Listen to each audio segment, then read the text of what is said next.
Every time Eric went to go see another Mr. Spielberg film, he took a crap.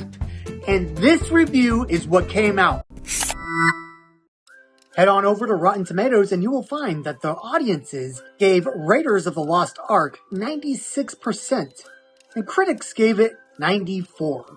So it's time for us to roast the critics who hated Raiders of the Lost Ark. Jeff Brown from Times UK says the best parts of Close Encounters of the Third Kind is nowhere in evidence. No disrespect to the great Richard Dreyfuss, but Close Encounters of the Third Kind is, as the kids say, weird AF. You can get mad at me all you want. I know everybody loves it. It's a good movie. Close Encounters of the Third Kind. Same people that probably love Avatar. Maybe what's so great about it? He loses his mind. To chase the UFO, only to finally get the UFO to talk to him with blinking lights. That's the movie. I don't want to sit there and watch somebody lose his mind over something so stupid. Weird act. Weird act. Tim Pouline from Guardian says the disproportion between means and ends becomes increasingly tiresome and ultimately exasperating. Maybe Tim needs to run a marathon. I mean, he just admitted he cannot sit in front of a movie without getting worn out.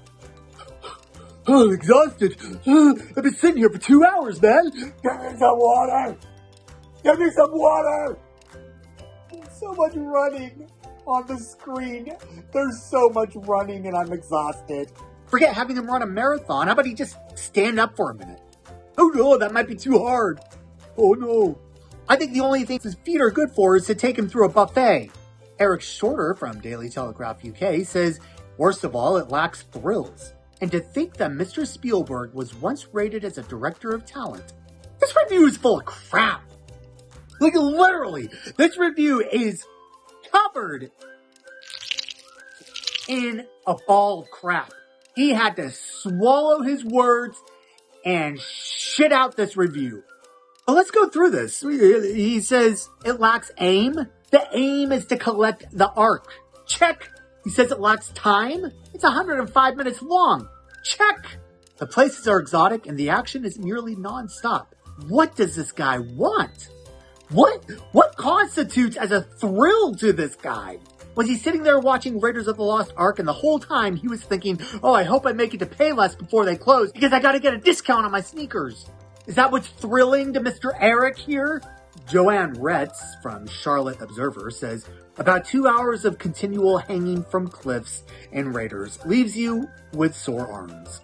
Well, Joanne can safely let go because there are no cliffs in Raiders of the Lost Ark. Not to mind, there are no cliff hangings in Raiders of the Lost Ark. Now, if you're talking metaphorically, every action piece is a cliffhanger. What's the problem?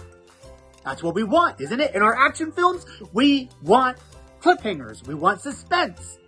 Not only is it allowed, not only is it acceptable, but it's kind of required. So Joanne, if your arms are sore by watching Harrison Ford do jumps and tricks on the Nazi tanks, pop an Advil. Take some aspirin. Don't go to your little Charlotte Observer and complain, oh, this movie gave me sore arms. Maybe you spent too long on all fours the night before. Huh? Did you ever consider that? That's why your arms are sore? Because she spent half the night with Alberto, the gardener from down the street, on her hands and knees playing Twister with him. Let's go on over to the audience reviews. Bob C. gives Raiders of the Lost Ark 3 stars. Says, very good in its day, but aged poorly. Might have been imitated too much. And its sequels were mostly dire.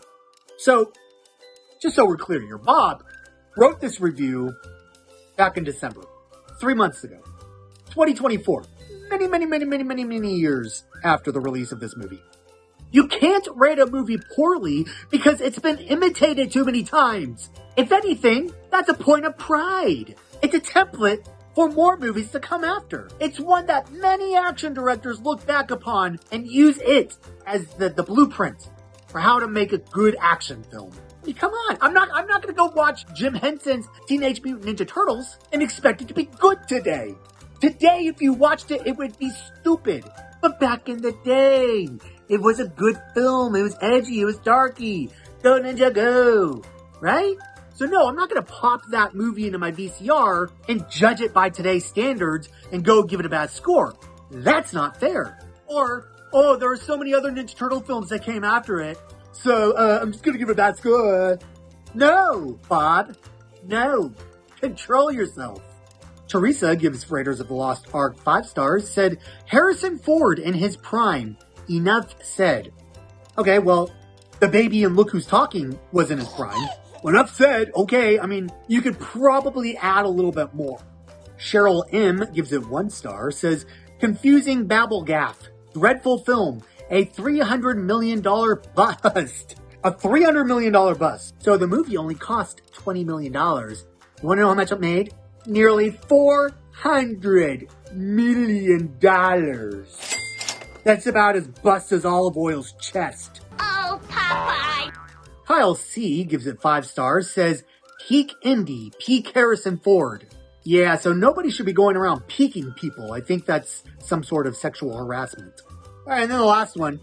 Garrett E. gives it 5 stars. It says, the best Indiana Jones film and one of the greatest adventure films of all time. Slow down, Garrett. Calm yourself. Just kidding. It's really good. So let's go ahead and check out the most honest review, and that comes from Scott Nash from 3 Movie Buffs. It has the perfect blend of action, humor, and suspense, and Harrison Ford defined the action hero for the new decade. That's all I got for you. I'll see you in the next film. Take it easy. Because she spent half the night with Alberto.